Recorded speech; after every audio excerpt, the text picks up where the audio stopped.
Unapologetically Woman. We're celebrating phenomenal women all across Kentucky who make no apologies for their perspectives or the impacts that they're making in the community. Today we're celebrating Erin Petrey. Erin is an advocate for renewable energy and sustainability, board member of Bourbon Women, and she's running for U.S. Congress in District 6. Unapologetically Woman, Erin Petrey, that's you. Congratulations. Thank you so much. What an honor. Oh, so glad to be here with you. U.S. Congress. Yes, ma'am. Tell us about it. Well, here's the thing. So when I was a kid, I always dreamed of being a diplomat, going around the world and being an advocate for how amazing America and our system of democracy is. But, certain things happened along that journey that didn't lead me into that position. But I still decided to be an advocate for America as well as Kentucky, wherever I was in the United States or across the globe. But when November 2024 happened, I had a decision to make. I could either sit around and complain or I could do something about it. And I'm never one to just sit back and let others take the wheel. So I jumped in because I really believe that the Democratic Party needs a new direction. And we also need younger, fresher, more progressive leaders who want to reshape the conversation and move our country forward in a more sustainable way. And so needing new leadership. Yes. Why is that important?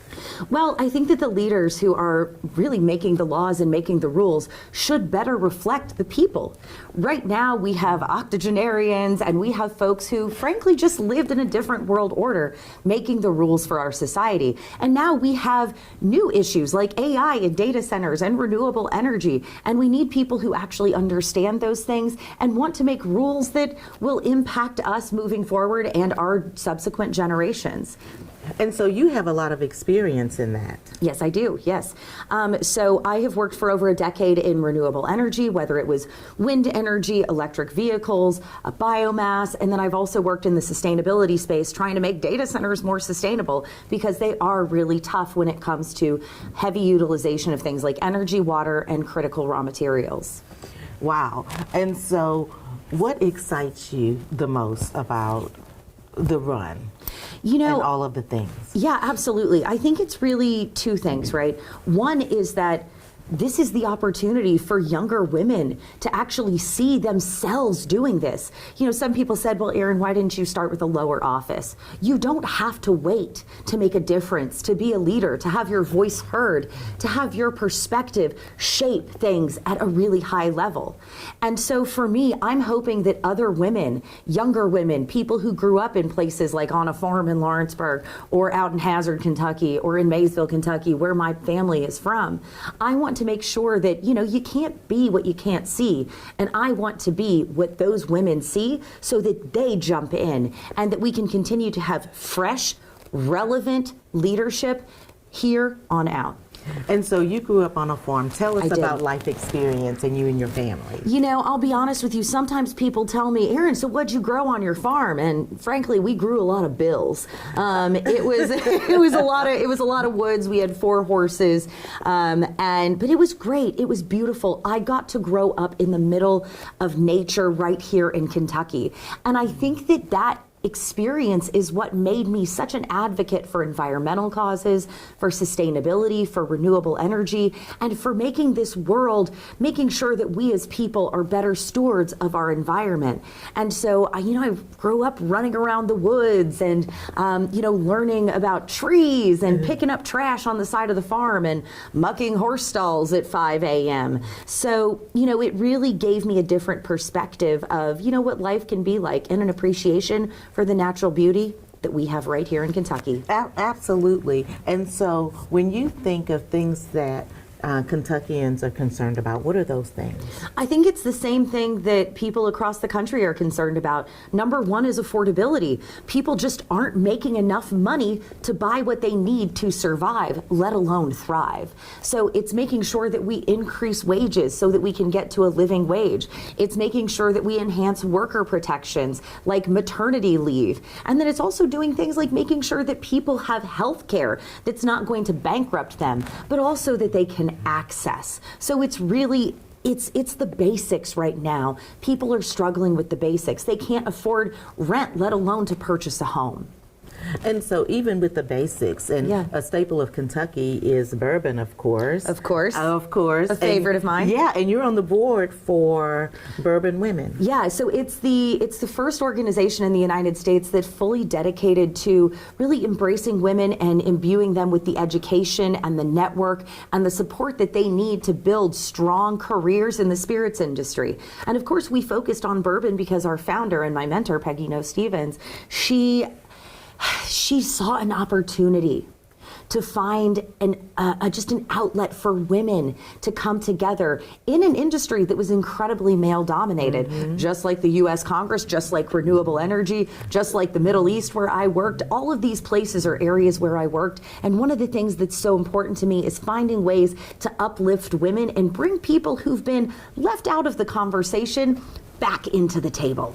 And so this doesn't mean this, because you want to uplift women, that we have any issue with men. No, actually, we have male members of Bourbon Women, and we love them. My friend Nick's always like, I'm a bourbon woman, and I'm like, that's right, you are, because everything he does, he tries to uplift us, right? So it's Bourbon Women it is a safe space for women to talk, because listen, you know, it's one of those things where I've definitely gone into a bar before and I say, oh, can I see the bourbon menu? And somebody tries to explain bourbon, and it's that meme from Parks and Rec where Ron Swanson is in the Home Depot and he says, I know more about this than you do. But no, men are a critical part of this too, because they are the ones standing by us as our allies in calling out discrimination and calling out wage discrepancies and trying to say our name in rooms that we are not in. What do you think about all of the hate-filled speech, and that's my words, all of the hate-filled speech that's going on right now in politics? Well, it's incredibly unproductive. You know, listen, it's easy to hate, right? But it's not useful. It's not constructive. What's the number one thing that you do if someone says something nasty to you? Number one is you feel like you have to defend yourself. So if you're always on the defensive, we can't be on the offensive to actually create lasting change, such as, you know, making sure that our healthcare system works, making sure that we are creating good jobs, making sure that we're investing in energy so that we don't just have problems at our utility bills, but also so that we can attract those good jobs. And so hate is unproductive. And for me, I've been in the private sector nearly my entire career, and the only thing that hate does is push you back. And if we want to talk about making money, hate doesn't make money unless you're a social media site. Well, it feels, the whole hate, everything it feels overwhelming. It is. It can shut you exhausting. down. It is exhausting. And I'll tell you is that I try to spend as little time, you know, looking at kind of the talking head situation. And I really just try to focus on talking to people, learning what their issues are, learning how I can help them. Because the whole reason I got into this race in the first place is because I was tired of the ineffectuality of people in Washington. Because people are up there just yelling at each other, and the American people are struggling, but they're getting paid, but the American people are not getting paid. They're not getting paid what they deserve. But people in Congress, they just argue every single day, and they're not delivering for their constituents. And that's what you want to go in and absolutely improve. I'm someone who gets things done. I never take no for an answer if I know that we need to get something done, because we need to not ask why I can't get it done. It's how I can get it done. And you've got a lot of experience in a lot of things. You were special assistant to the ambassador of Libya. Yes, ma'am. Tell us about that. Yeah, so that was my first job in D.C. So I got that job, and my third day was the attack on the consulate in Benghazi. So I was in charge of helping the Libyan mission to the United States to help to address that. So, you know, I mean, I was talking with the family of Ambassador Stevens. I was, you know, working with the news. I was working with the Department of State, Department of Defense, the White House, U.S. Congress, to make sure that we were doing the right thing moving forward to address this horrible tragedy. But the other thing that I did there, which was really truly uplifting and inspiring to me, is I got to see people vote for the first time in their lifetimes and really their country's modern history. And that's so special.